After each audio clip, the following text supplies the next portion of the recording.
also following some breaking news, some sad news. Rhode Island's iconic judge, Frank Caprio, has died this afternoon. The retired municipal court judge, he was well known nationally and internationally for his, empathy and sense of humor in the show Caught in Providence. Yeah, recently in 2023, he was diagnosed with pancreatic cancer and shared his health struggles on social media, often asking for prayers at times. Yep. NBC 10's Gene Valicenti joins us now. Gene, you knew Judge Caprio very well.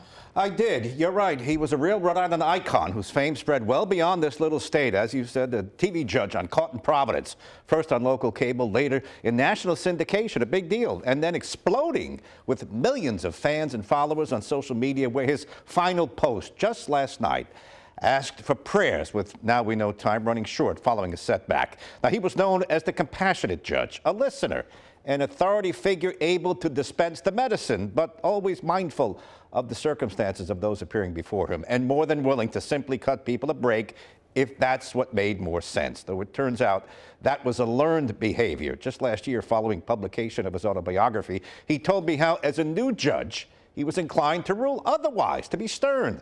But he learned a lasting lesson on day one, not from his law school, but from his father watching in court. I professed that I did nothing different than what my father and mother taught me to do, and how they lived.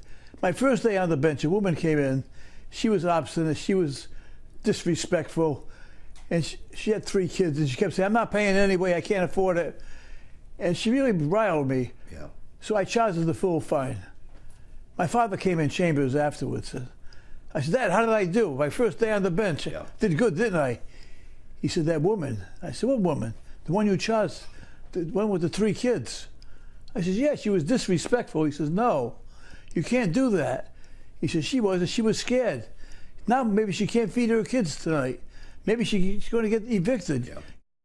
Now that stuck with him, and maybe that framed his outlook on life. Now, following that devastating diagnosis of cancer in his mid-80s, lived a full life. He was determined to fight, and he went through grueling chemotherapy, clinics in Massachusetts, down in Miami, and he had some success. He clawed back some good time.